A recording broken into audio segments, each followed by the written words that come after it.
Strengthening our grip on prayer. Colossians chapter 4, verse 2.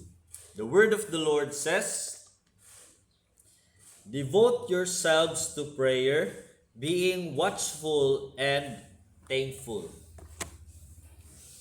Prayer is not a backup plan. It is the lifeline of faith.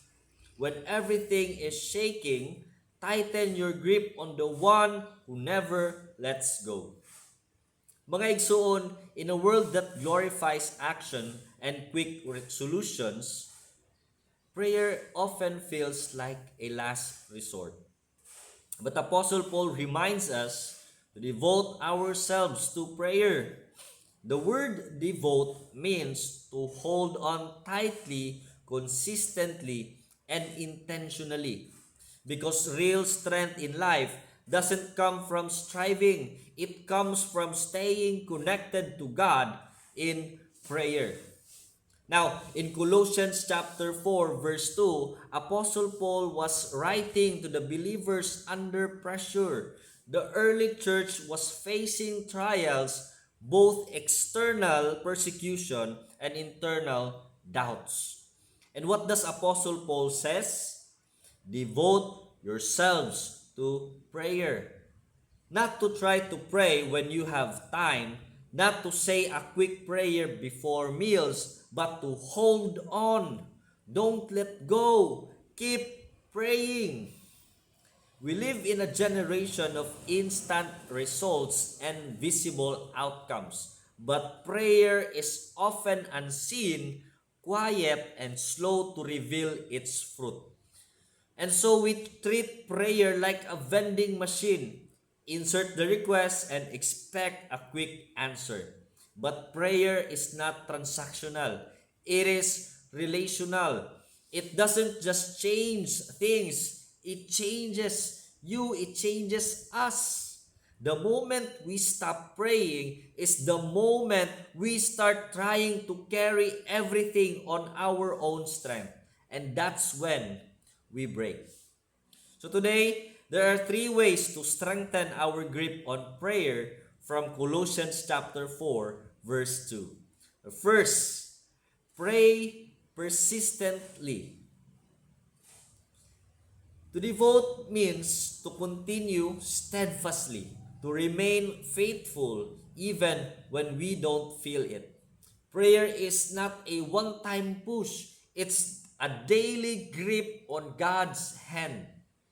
The more persistent we are in prayer, the more sensitive we become to God's voice. Second, pray alertly. To be watchful means to stay spiritually awake. Prayer is not just asking, it is attentively listening, discerning, and guarding our hearts against the enemy's distractions. Alert prayers keeps our spirit in alignment with God's will. It opens our eyes to what He is doing, even when it is hidden. Third, pray gratefully. Why thankfulness? Because gratefulness guards our heart from frustration while waiting. Even when we haven't yet seen the answer, thank Him. Even when it's tough, remember what He's already done. Gratitude keeps prayer from becoming a list of complaints and transforms it into a lifestyle of worship. You know what? Being a pastor does not exempt us from experiencing seasons where prayer felt dry.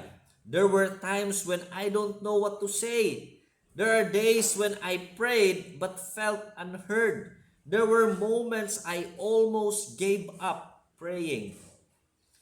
But what I learned is this: prayer is not just about getting the answers, it is about staying close to the answer. And even when God is silent, I always remember He is never absent. Some of the strongest prayers are not the loudest, but the longest held, whispered daily in faith. Mga igsuon, if we've loosened our grip on prayer, now is the time to tighten it again. Pray consistently, pray persistently, even when tired. Pray watchfully, even when you are tempted. And pray thankfully, even when we are waiting. Because prayer is not our last option. It is our first weapon, our daily strength, and our lifeline to the heart of God. Good day and God bless everyone.